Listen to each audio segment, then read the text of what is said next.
the things that we use that we don't know if they're safe or not are actually maybe making us look worse. A lot of these things are like, especially like take a classic example, which is like shampoo.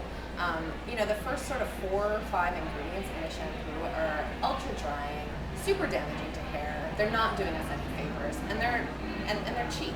So you spend $8, $9, $20, $25 on a bottle of shampoo, and you sort of think that you're doing yourself a favor, when ultimately you're sort of like stripping your natural oils, you're stripping the barrier on your scalp, and you sort of end up with like frizzy, dry hair, and you don't really understand why. And then you need more products. Then you need a deep conditioner, and then you need a defrizzer. When really, if you just sort of like switch to something sort of like cleaner, you use 2 things: shampoo, conditioner. That's it.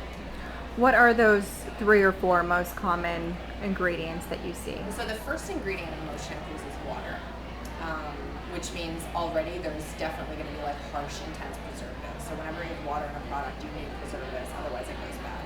So that would usually be number 1. And then you usually look at like 2 to 3 different surfactants, which are basically cleansers, essentially, in the hair. So you have sodium lauryl sulfate, sodium lauryl sulfate, coconut betaine would be like a sort of like semi-natural alternative to that. And you just sort of see them all over the place, and they're harsh soaps, essentially. It's like what you wash your clothes with, and they just strips and strips and strips. It's a thing that makes it foam a lot, right? Which is what we all got really used to. Like, I need my shampoo to foam, Everyone and my likes a soap lather. to foam, and like.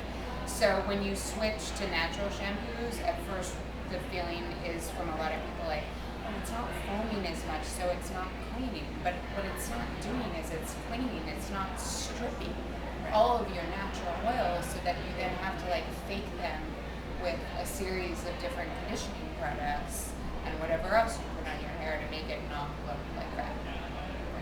And one thing you brought up was fragrance. And a recent EWG report said that there are 14 hidden chemicals in commonly used fragrances. Yeah, on average. So I was going to ask you, are there reports like these that have come out since you published the book that you wish you could have included?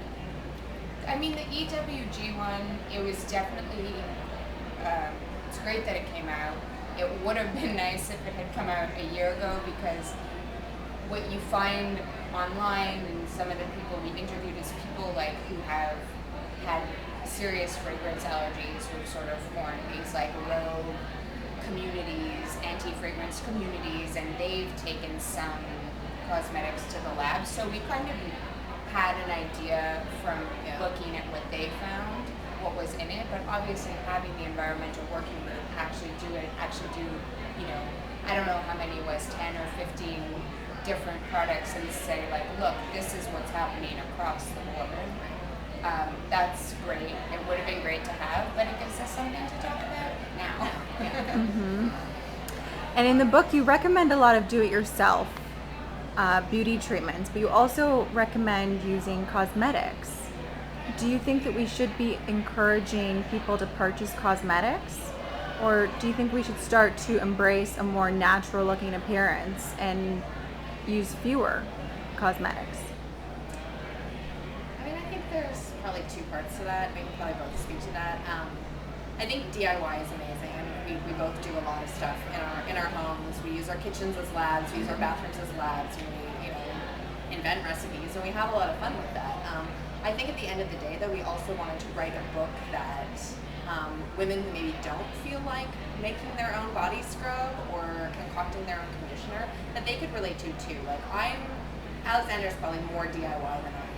Like, I work like crazy hours. I kind of want something that I can just sort of like put on in the morning, like, and run out the door. And I don't really want to, and I think a lot of women sort of feel like that.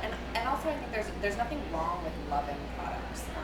I think, when you switch to naturals, you use fewer things, you spend less money, and you can feel really good about the things that you are using, because you know that they're sort of skin-friendly, skin-healthy ingredients, as well as environmentally healthy environment. So you're looking at a much safer